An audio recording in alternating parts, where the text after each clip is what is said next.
Assalamualaikum warahmatullahi wabarakatuh. Saya Fetty Jabesi Frunto ini, nomor absen 11 dari kelas 12 IPS 2. Di sini saya akan menjelaskan konflik di Timur Tengah dengan sebuah materi Perang Teluk II.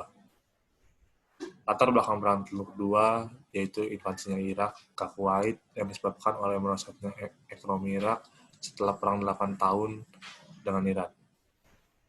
Irak yang saat itu membutuhkan petrodolar sebagai pemasukan ekonominya, namun karena rendahnya harga petrodolar akibat kelebihan produksi minyak oleh Kuwait maupun Uni Emirat Arab yang dianggap Saddam Hussein sebagai perang ekonomi, serta perselisihan atas ladang minyak Rumaila sekalipun pada pasca perang melawan Iran. Di lain sisi, Kuwait juga membantu Irak dengan mengirimkan suplai minyak secara gratis. Irak juga terjerat utang luar negeri dengan Kuwait dan Arab Saudi. Irak juga berusaha meyakinkan kedua negara tersebut untuk menghapus utangnya, namun gagal. Selain itu juga Irak mengangkat masalah dahulu, yaitu perselisihan perbatasan akibat warisan Inggris dalam pembagian kekuasaan setelah jatuhnya pemerintahan Utsmaniyah Turki. Kronologi Perang Teluk II ini di mana Irak mulai melakukan invasi terhadap Kuwait pada 2 Agustus 1990 dengan mengerahkan 100.000 personil dan 2.000 tank dan beberapa pesawat jet.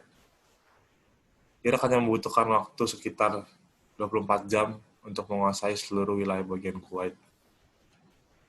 Invasi Irak ini banyak menyebabkan timbulnya korban jiwa dari masyarakat sipil serta kerusakan bangunan yang ada di Kuwait. Perang Teluk II ini mengharuskan keluarga Emir, Presiden Kuwait, dan sekitar 300.000 masyarakat Irak mengungsi ke Arab Saudi. Invasi Irak terhadap Kuwait ini mendapat kecaman dari dunia internasional.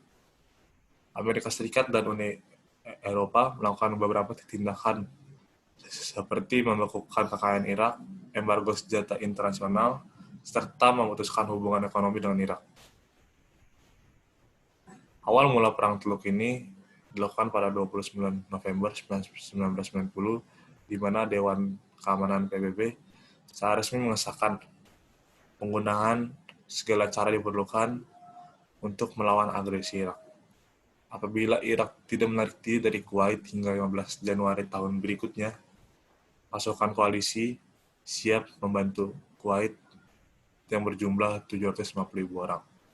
Dan Irak pun mendapat dukungan dari negara Timur Tengah juga, seperti contohnya Yordania, Yaman, Sudan, dan Organisasi Pembebasan Palestina. Pada 17 Januari 1991, serangan udara masif ini yang dibawa pimpinan Amerika Serikat yang dikenal dengan Operasi Badai Gurun menghujani pertahanan udara Irak, dan dalam waktu singkat, pertahanan Irak jebol dan porak-poranda. Pada pertengahan Februari, pasukan koalisi memerangi pasukan darat Irak. Serangan yang masif itu dari sekutu yang dikenal dengan Operation Desert Sabre yang diluncurkan pada 24 Februari 1991. Dan pada waktu yang sama juga, Amerika menyerang Irak sekitar 120 mil dari barat Kuwait. Dan 3 hari sesudahnya, pada 27 Februari 1991, pasukan Garda Elit Republik Irak dapat dikalahkan dan BAS pun mengumumkan gencatan senjata pada 28 Februari 1991 yang mengakhiri perang Teluk tersebut.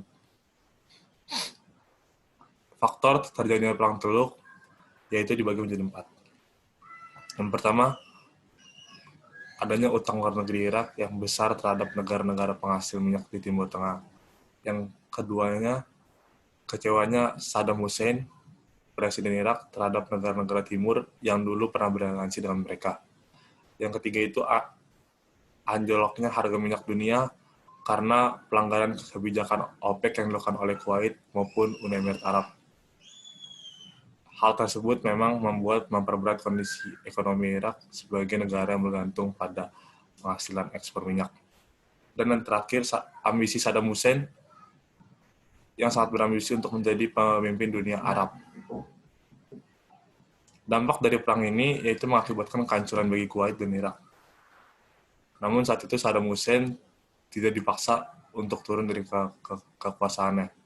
Setelah perang usai, pasukan Saddam Hussein secara brutal menekan pemberontakan suku Kurdi di utara dan Shia di selatan.